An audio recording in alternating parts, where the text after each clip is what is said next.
What's going on, everybody? Welcome back to the channel. I hope you're all doing well.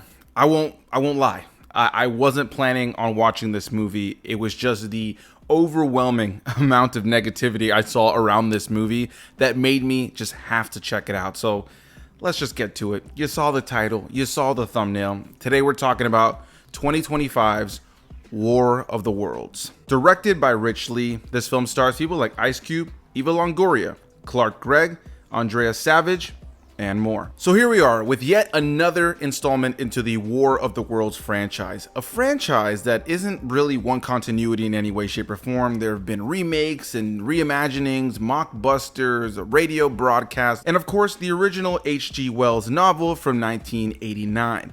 All in all, there's a little bit over 30 different adaptations of this story or things that have kind of played off of War of the Worlds, whether it be big movies, TV shows, books, animations, or mockbusters. There's been so many things. And here we are talking about a film that was supposedly filmed during the 2020 COVID pandemic and is just now getting a release. And it's just getting absolutely annihilated. This movie is getting shitted on everywhere that you possibly could see online. It hit Rotten Tomatoes with a 0% from critics, and I think it currently has like an 11% from audiences, which is being pretty nice if I'm honest. This is a film that I didn't want to see. This wasn't a movie I was planning on seeing. In the field of doing this here on YouTube, you kind of have to be picky choosy on what you're going to watch and what you're going to spend your time filming, writing notes for, editing a video for.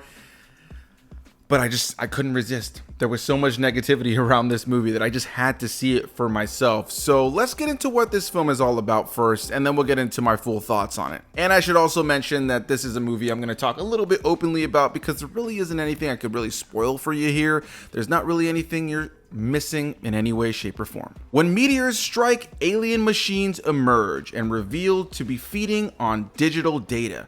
Homeland Security analyst Will Radford, played by Ice Cube, teams up with his hacker son and NASA scientist friend to shut down a secret DHS system known as Goliath that's attracting the invaders. His daughter's scientific insight also helps to expose a biological vulnerability in the aliens, and in the end, Radford disables Goliath, cuts off their data supply, and resists carrying forward the surveillance agenda. So if you've seen films like Searching or something like Unfriended, then you're probably familiar with a series of films known as screenlife films, a specific genre where everything takes place as if it's on a computer screen. It's a genre that can be a little bit difficult to make a really good movie in, but there have been films that have been pretty solid, with Searching being probably one of the more notable films in that genre. But in general, we've gotten a bunch of different films over the course of the last decade or so that have done this screenlife thing. At times, it can allow for a low-budget film to do something new and different and tell its story with its characters in a new way. At times, though, it can feel very cheap, and if it's trying to do something big, it can just come off as lazy. And in the case of War of the Worlds, it comes off as lazy. It's crazy because when you think about the different films that have come out in the continuity or under the name of War of the Worlds, while there has been mockbusters that are just leaning into it kind of more in a cheesy way, and they're not meant to be good films. I'm pretty sure Asylum, who is known for making bad films, made a War of the Worlds film. Maybe they made two of them, I'm not entirely sure. But you have the Steven Spielberg film from the 2000s starring Tom Cruise, which I think is easily the best one. And you have the original from the 50s that has a charm of its own. And you've gotten a couple others in the mix that aren't the worst, but aren't necessarily great. But here we are with possibly the worst installment, even worse than the ones that are meant to be bad, because I don't know that this film was meant to be bad. It feels like they were trying to make something and just had no budget and just had no vision, and they had a director at the top who was not at all the person who should have been doing this. And what you have here is this messy film that was filmed during the pandemic that's just now getting a release that ultimately maybe should have been left shelved. If not, it should have been released back in like 2021 or something like that, where it could have just kind of flown under the radar a little bit. We could have gotten past it, but they decided to drop it now in the summer of 2025 alongside some big heavy hitter films that, whether you like them or don't like them, are big pulls to the box office right now, with things like Lilo and Stitch, How to Train Your Dragon, Superman, Fantastic Four. There are so many big movies that everybody's talking about right now, and then you're gonna drop this. Absolutely insane. I'll start this off by saying that on a production value level, this movie is terrible. As far as a screen life movie goes, it's not engaging, it's not exciting to watch, it's not really even a fun movie, it's not even an it's so bad it's good movie, it's ultimately a really boring film with a story that oftentimes feels overly convoluted and in no way, shape, or form makes any sense. There are so many moments that just had me looking at the screen like, really? And not even in a way where I was laughing at how horrible it was. It's a film that is funnier to talk about when I'm explaining it to you guys or thinking about what this film is about than it was to actually experience it. And outside of the production value, because I guess I can give it a little grace because it's meant to be a screen life film, but even though this is a film that comes from Universal Pictures and was released on Amazon Prime, outside of the production value things like bad CGI and just weak editing throughout the entirety of the entire film, not only in visual editing, but also with ADR, with voiceover, where a lot of times the visual of what you saw with the actor was not matching the audio that was coming out of their mouth in any way, shape, or form. But outside of that, you have horrible performances here. I mean, I was blown away by the performances here with people like Ice Cube, who has given good performances in previous films, giving maybe the worst performance of his entire career right here, right now, with sequences where it felt like he was reading off of a script, sounding like somebody reading at a 6th grade level at most, and I'm maybe being a little bit generous there. Outside of that, you also have Eva Longoria, even people like Clark Gregg, who I probably know the best from the MCU and some other shows that I've seen him on, but you have recognizable faces. There's even some actors that you'll see throughout the course of the film that are on screen for maybe a few minutes at most, that you'll be like, they got that actor for this movie? Like, he said yes to being in this random screen life film. The performances across the board are terrible. It doesn't feel like anybody knows what movie they're in. It doesn't feel like they understand what they're supposed to be giving off in these sequences. It all feels so cookie cutter. It all feels so lazy from a direction standpoint, from a performance standpoint, from a visual effects standpoint, from an editing standpoint. And it's just egregiously bad. Like, there's no getting around the fact that this movie is just flat out bad. Now, there were a couple of moments that made me chuckle for sure that leaned into what I was hoping the film would be, which is that it's so bad it's good. But ultimately, those moments are so few and far between in a film that is just boring to watch and feels wildly uninspired. And it's crazy to me that they would take a concept like War of the Worlds that can lend itself to some pretty interesting sci-fi storytelling and decide to make it this screen life film where you have Ice Cube just FaceTiming his kids throughout the course of the film while he has higher ups in the military trying to be like, we need you to do this and that. He has higher ups in the government. He's having Zoom calls with the president as far as trying to figure out how they can take out these aliens. And for some reason, Ice Cube is the guy they need for the job, even though he's stuck in a room on a computer and there's military and tons of other people that could be doing this with their own computer somewhere else. But no, Ice Cube is the guy.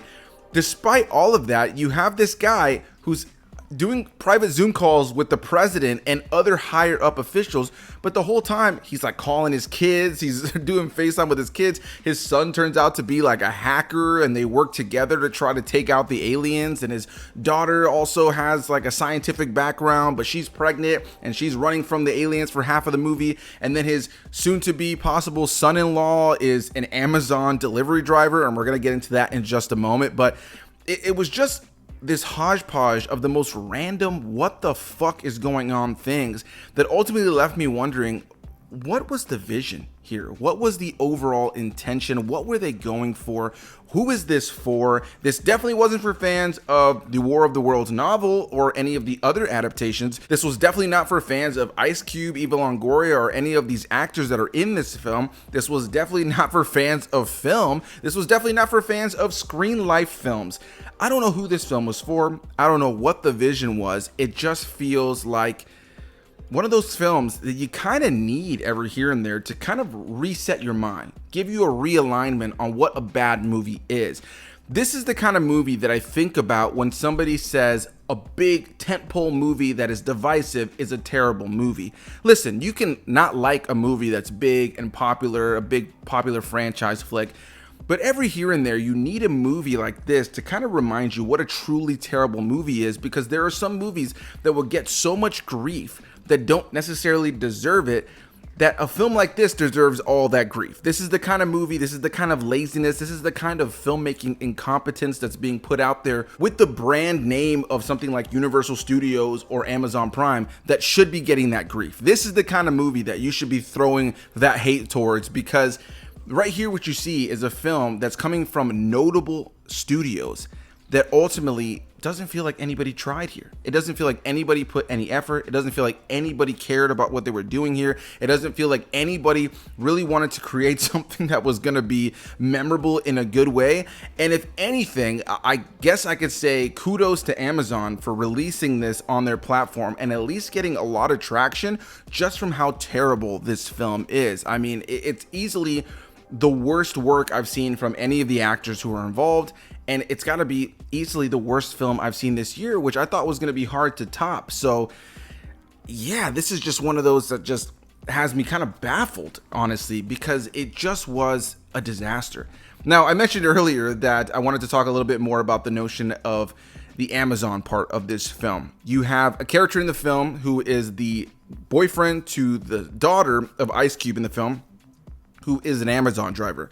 And there are multiple references throughout the course of the film to Amazon, and the fact that you have Ice Cube working in surveillance where he's able to hack into different things. He makes multiple references to the notion of not using his abilities to look at people's Amazon carts and what they're buying. And then there is a moment near the end of the film, and this is a spoiler, so I'm sorry, but there's a moment near the end of the film where they need a USB hard drive in order to get a virus on it to take out these aliens. And ultimately, you find yourself in a situation where, for some reason, in this government facility, there are no USBs. Why? Who knows? But they have to order one on Amazon, and this soon-to-be son-in-law of Ice Cube's is a delivery driver, but he's also been trained to use their new Amazon drones.